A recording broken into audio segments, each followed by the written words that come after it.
Back in 2004, when Barack Obama gave the famous speech at the Democratic Convention that lifted him to national prominence, he made a powerful point about education in America's working class and minority communities.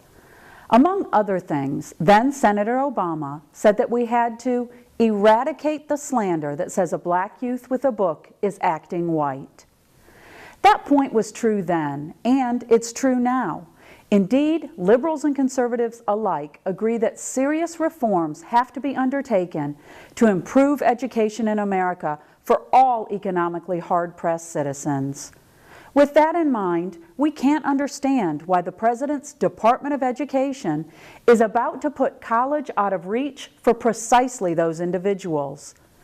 The policy in question comes from the Obama administration's Department of Education, which has recently decided to make an enemy out of America's for-profit colleges and universities.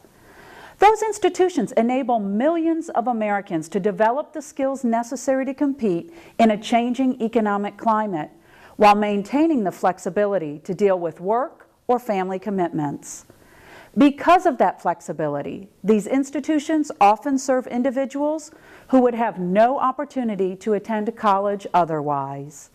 Yet, the Obama administration has decided to target those schools and only those schools by making their students' eligibility for federal loans contingent on harsh, arbitrary measures of debt and repayment.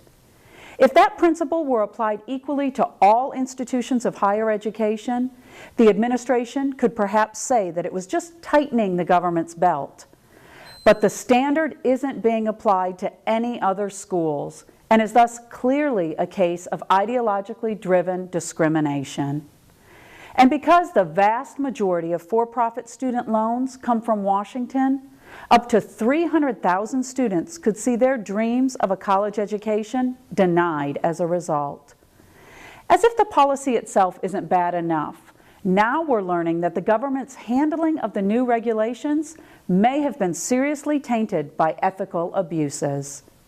First, a report critical of for-profit schools released by the Government Accountability Office earlier this year has had to be revised because of numerous errors, many of which attacked career colleges while purposely excluding positive information. At the same time, email records have emerged suggesting that critics of for-profit schools may have been inappropriately communicating with policymakers and short sellers, leading to a scenario that reeks of insider trading. As a result of these and other missteps, Senators Tom Coburn of Oklahoma and Richard Burr of North Carolina have formally demanded an investigation of the Department of Education's behavior. This investigation should begin immediately, and the truth should be exposed. Our elected officials should be pursuing ways to make education more affordable and more efficient for all Americans, not arbitrarily punishing those who must pursue opportunities in the private sector. That's this week's Freedom Minute.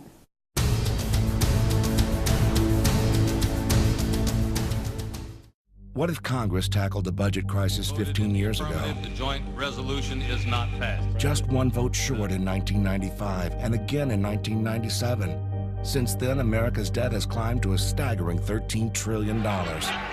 Before America becomes another Greece, it's time that we, the people, force the politicians in Washington to balance the budget without raising our taxes. We can't afford to wait another 15 years. Visit onemorevote.org.